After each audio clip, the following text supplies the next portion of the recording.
नमस्कार दोस्तों, एक बार फिर आपका बहुत बहुत स्वागत है आपके अपने इस यूट्यूब चैनल आयुष एजुकेट्स में।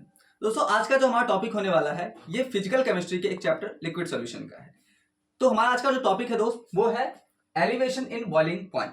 ठीक है, तो एलिवेशन इन बॉइलिंग पॉइंट क्या होता है? Basically when a non volatile solute is added to a pure solvent, its vapour pressure decreases and as a consequence its boiling point increases. जैसा कि इसके नाम से ही पता चल रहा है, एलिवेशन इन बॉइलिंग पॉइंट यानी कि बॉइलिंग पॉइंट का बढ़ना, राइट। तो जब एक नॉन वोलेटाइल सॉल्यूट को हम प्योर सॉल्वेंट में मिलाते हैं तो क्या होता है, उसका वेपर प्रेशर डिक्रीज हो जाता है और उसकी वजह से क्या होता है बेटा, उसका बॉइलिंग पॉइंट जो है वो बढ़ जाता है। ठीक है, दैट इज, इसको हम ऐसे भी लिख सकते हैं कि vapour pressure of boiling point of solution TB is greater than boiling point of pure solvent, right. तो एलिवेशन इन बॉइलिंग पॉइंट, अब हमें देखना है कि कितना बढ़ा है ना, बॉइलिंग पॉइंट में क्या चेंज हुआ। तो delta TB equal to TB, TB means boiling point of solution. Initially जो उसका बॉइलिंग पॉइंट था TB minus TB naught boiling point of pure solvent. तो जो इनिशियल उसका बॉइलिंग पॉइंट था सॉल्यूशन का माइनस जो प्योर सॉल्वेंट का बॉइलिंग पॉइंट है, तो हमें क्या मिल जाता है, डेल्टा टीबी।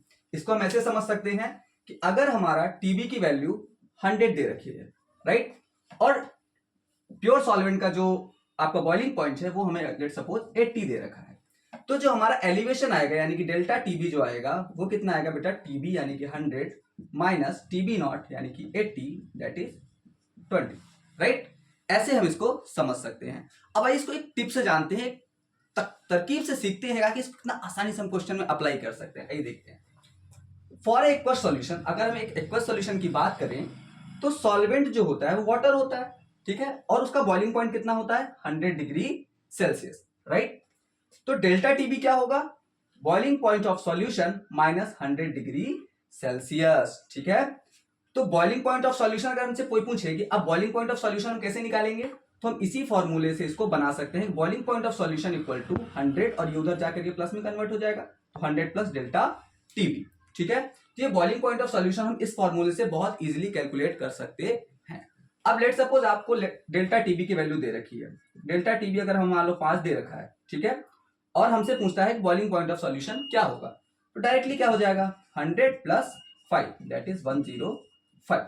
न्यूमेरिकली हम समझ रहे हैं, इसका आप यूनिट इसमें डाल करके ऐसे क्वेश्चंस आप इजीली कर सकते हो।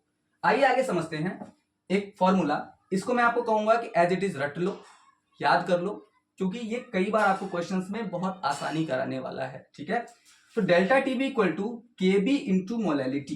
ठीक है, अब केबी क्या होता है, KB is basically molar elevation constant और यूब्लोस्कोपिक कांस्टेंट होता है। ठीक है, तो केबी इक्वल टू क्या होगा, इसका एनसीईआरटी में फॉर्मूला दे रखा है एज इट इज, तो आप इसको याद रखें तो आपके लिए अच्छा होगा।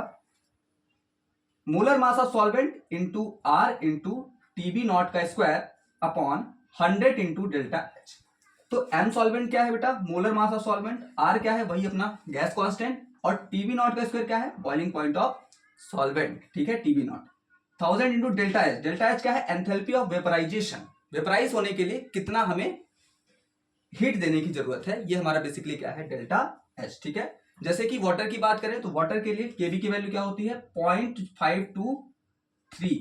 हम 52 भी क्वेश्चन में कई बार दिया रहता है, पर फिर भी अगर हम याद कर ले तो हमारे लिए ज्यादा बेटर हो सकता है। ठीक है, तो 0.523 किलोग्राम पर मोल होता है। ठीक है, नोट की बात करें तो केबी क्या है, बेसिकली सर ये केबी है क्या, तो KB is nothing but KB is a property of solvent. ठीक है, तो ये सॉल्वेंट की प्रॉपर्टी होती है। उम्मीद करते हैं दोस्तों चीजें आपको समझ में आई होंगी, और ऐसी ही और वीडियोस के लिए चैनल को लाइक करें, सब्सक्राइब करें और शेयर करें। Thank you.